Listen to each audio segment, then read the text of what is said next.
Today we're going to talk about the, if you like, under the radar things that you need to be aware of and check up on before presenting yourself for a driving test.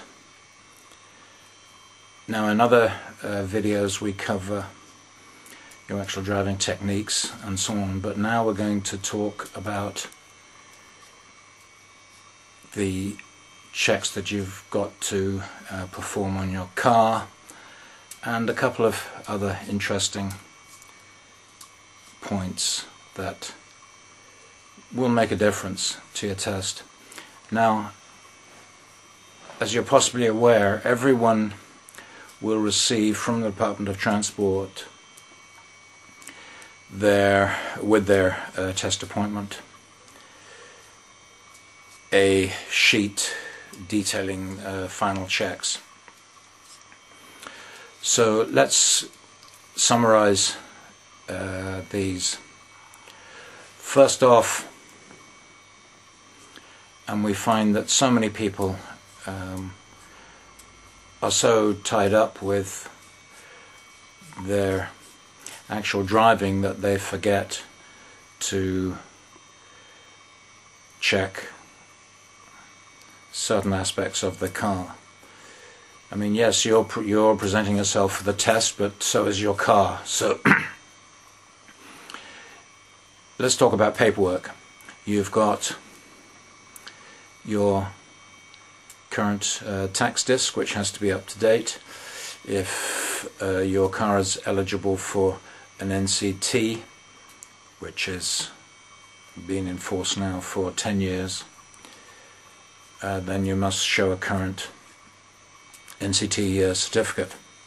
Now, it's worth pointing out that the NCT service here in Ireland, this is now 31st of August 2010, the contract changed hands earlier on this year, and while as far as I know most of the staff are still retained, the situation with delays for an NCT are still quite substantial.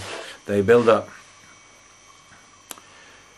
substantially in the early part of the year, because traditionally that's over the last number of years, especially during our boom times, that is when the majority of vehicles are registered, which therefore means 4 years down the road, and you have a tremendous number of vehicles applying for NCT tests. Myself this year had to, even though I applied some weeks before the expiry date of my NCT, the company were not able to give me a test date until, I think it must have been about 5 weeks after the expiry. So I think, bearing this in mind, if you are using a car that requires an NCT certificate, if you're using the car for the test,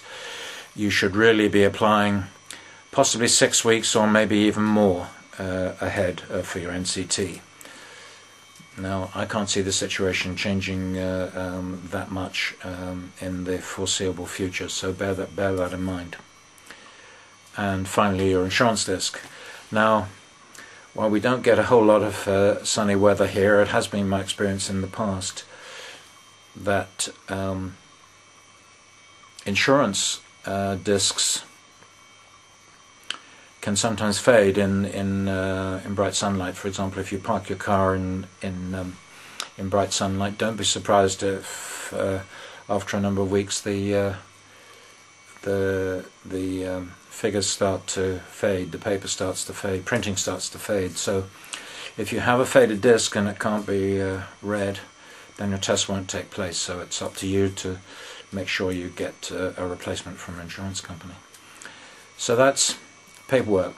Obviously the most important paperwork is your license. Over the years we've had a number of pupils that have come for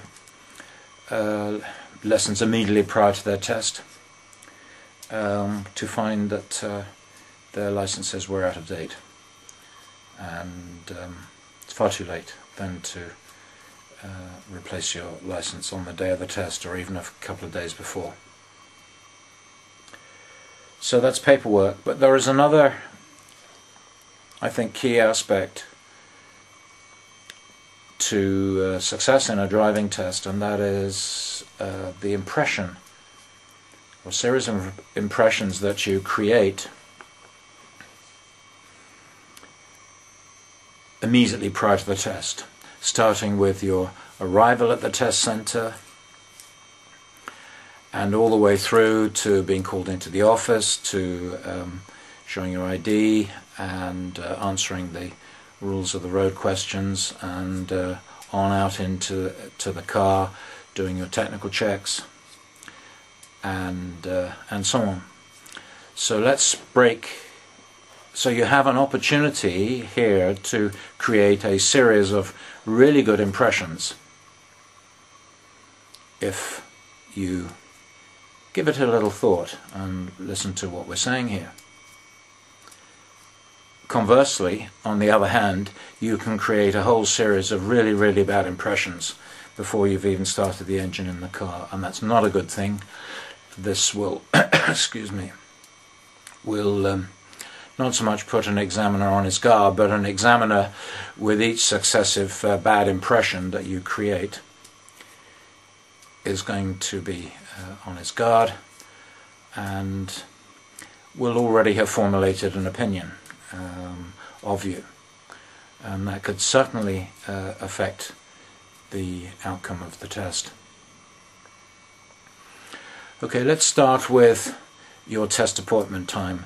Let's say it's 10:05 in the morning. Then you need to be parked and in the office 10 minutes ahead of that time. That's 5 to 10 at the latest.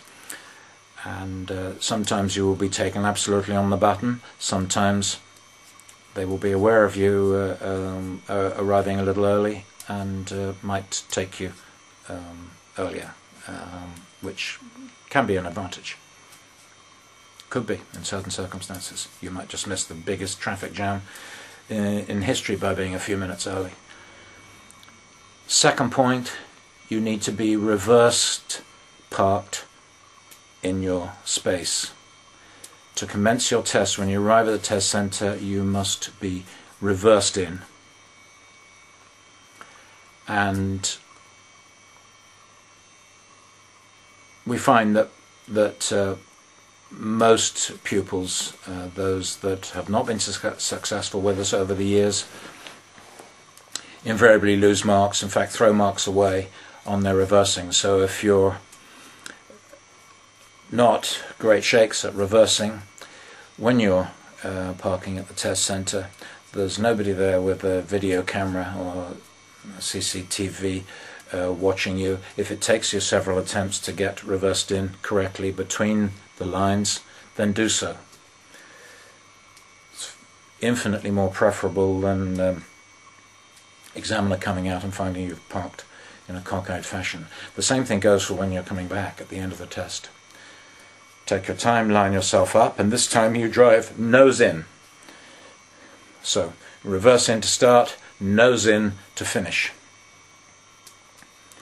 And make sure you're between the lines. Incidentally, the test isn't over until you've checked over your right shoulder before you open the door. In a busy test center,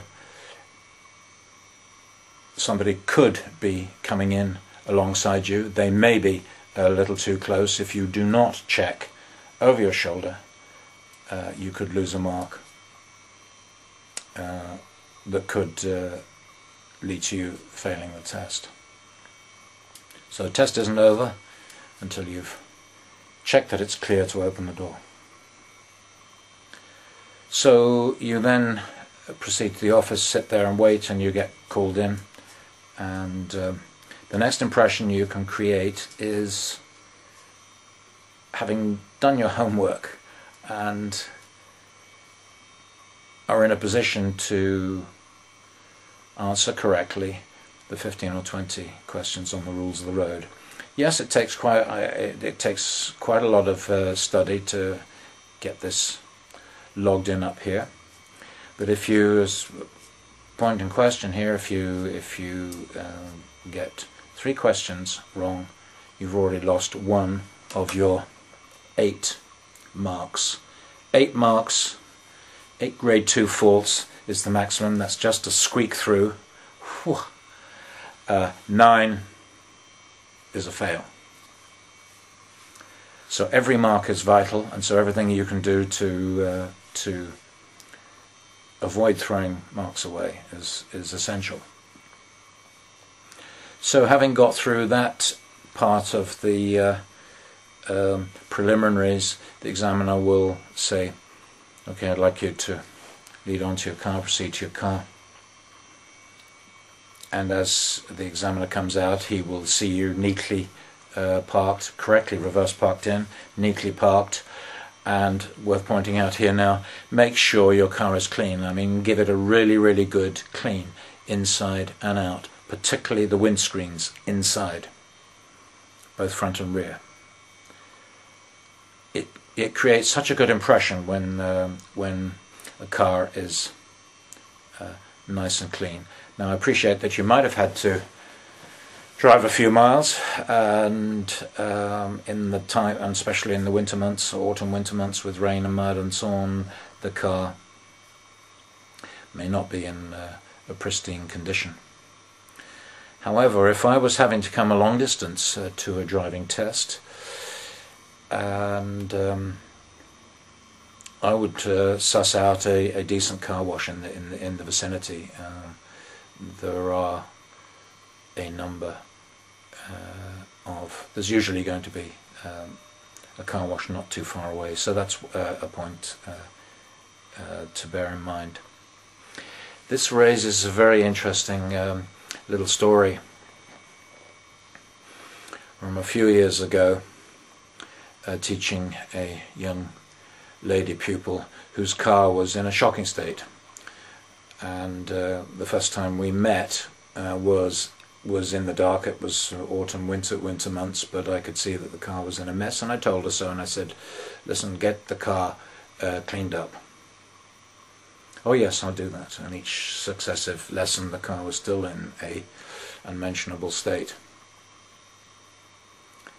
And of course came the morning of the driving test, and